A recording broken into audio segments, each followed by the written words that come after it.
everybody, Yankee here. I'm sure most of you out there in the gun community have been aware that over the last few years, Sig has been having some controversy with their P320 line. A lot of people saying the gun just goes off on its own. And I'm sure a lot of you also know, if you watch my videos, that I have been a big defender of Sig Sauer, saying it is not the guns, it is the people using them. It is user error. Because mechanically, there's pretty much no way what people are saying is happening could possibly be happening. And I still maintain that. If you know anything about mechanics of a gun, you're going to understand that that's not very likely. That it's far more likely that the user did something wrong. Especially when you look at the circumstances where the guns went off. They're always like left in a purse without a holster. Wrapped up in a gym towel with no holster. I was drawing the gun at the time it went off. Those kinds of things. Someone's always touching the gun, or the gun is in a very unsafe situation and someone's touching the gun. So it's not very likely that these guns have a mind of their own and they're just going off. And in every case, there's been no sign of system failure in the guns. So the simple answer is user error. Well, someone put a comment on one of my videos today saying, Sig just lost all these lawsuits, so you might want to rethink your opinion and admit the other channels were right. Well, no, the other channels aren't right. Most of them don't know shit about guns. I mean, they know the names and they know which ones they like, but if you told them to fix a specific part, they wouldn't know what the fuck to do. If you gave them a barrel of parts and said, here, put this together, if it wasn't a put together Lego set AR-15 type of gun, they wouldn't have a clue. If you took a piece out and said, what's this? They'd be like, I don't know.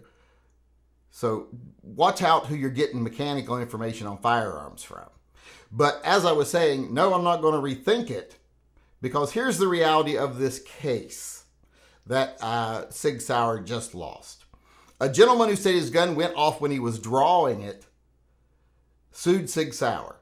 And a judge now has said that Sig Sauer is liable.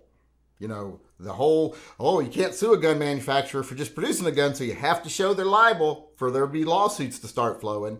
And this sets that precedent. And here's the reason why Sig Sauer was liable, if you actually read what the judge said. In this case, there was no proof that the gun discharged without the trigger being pulled. Period. In fact, it's quite the contrary. He was drawing it at the time it went off. If a gun was going to fail, why would it wait till you were drawing it to fail? That doesn't make a lot of sense. He touched the trigger.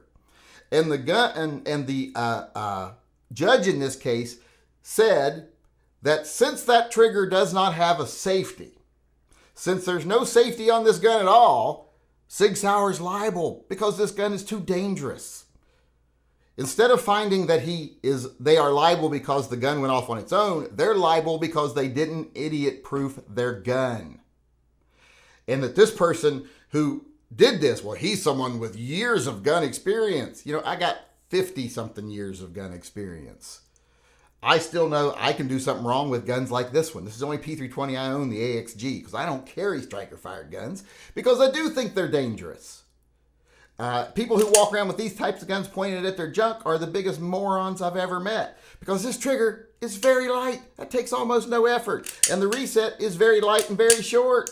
So this is a dangerous gun when it comes to chances of you having an accident. All guns are dangerous if you misuse them, but this one is a little more susceptible to misuse. All striker-fired guns are that have light triggers. So the judge in this case has set a precedent that if you don't make your gun to where someone can't misuse it, or if they make a mistake and it goes off, that's your fault, like I said, because you didn't idiot-proof it. And I don't know what makes me madder, that type of political judgment, which is just to set a precedent to show that manufacturers are liable if people do something stupid with their gun, so that the lawsuits can start flowing and manufacturers can start having to pay out left and right and go out of business. That's what the whole thing's about. That's what it was about from the time it was pushed, and the people who chose to push it and help this guy obtain an award. That was what it was about, getting that precedent that if you don't idiot-proof your gun and someone does something wrong with it, you're responsible. And they were saying, since this guy has experience and he did it, that means everybody else is more likely to do it. Which is stupid, because like I said, I got 50-something years of experience, and I don't like these guns because I know I could do that very easily. So that's what really happened in this case. A judge made a political decision that manufacturers can be responsible if the owner of the gun does something stupid and they haven't taken precautions to make sure they can't do it. He didn't rule that the gun went off without the trigger being touched. He said it's too easy to pull the trigger because there's no trigger safety or any other manual safeties. So he basically just said the design is dangerous, and if people make mistakes, bad things can happen. Can you not see what a bad precedent that is regarding firearms, and how these companies that produce firearms shoulder responsibility? And what really makes me mad is the people in the gun community that are cheering it because, I like Glock better or I like FN better, so I'm happy that this happened. You're a fucking moron. Sometimes it makes me sick to my stomach when I look at the gun community and I'm like, I think these people are too stupid to ever protect our Second Amendment rights. That's evident by the fact that they follow people like the GOA, etc., and the things they say. They followed the NRA for years. Doing the exact worst things they could possibly do for their own rights. Just because it was profitable for someone else and they were easily convinced that it was the right thing to do. Just like so many people now are cheering this, we were right about P320. No, you weren't. Because nothing in the decision says the gun fired without the trigger being pulled. It just said because there was nothing there to stop him from pulling the trigger accidentally, that the manufacturer is responsible. Everyone in the gun community, including the GOA and all these people, should be up in arms about this. Are they? Not really.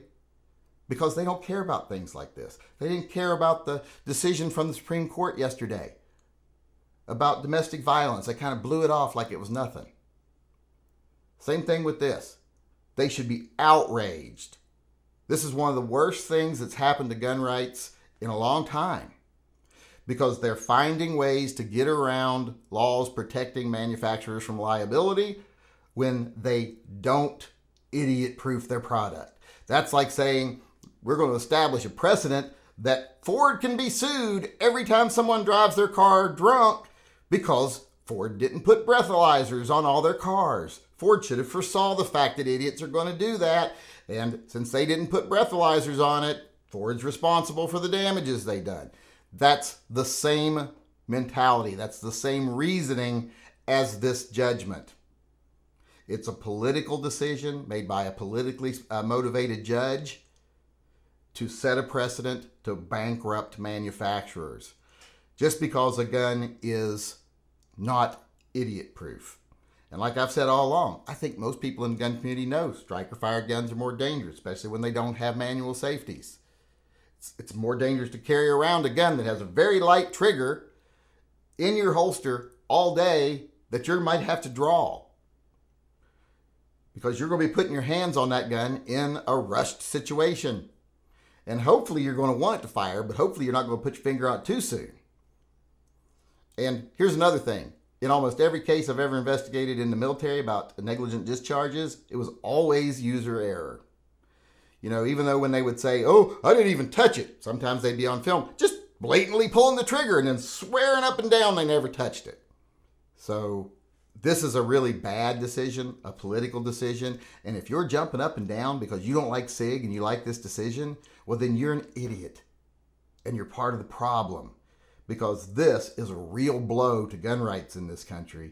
And if it's allowed to stand, you might be seeing the end of the gun industry in this country as it exists now for some time to come.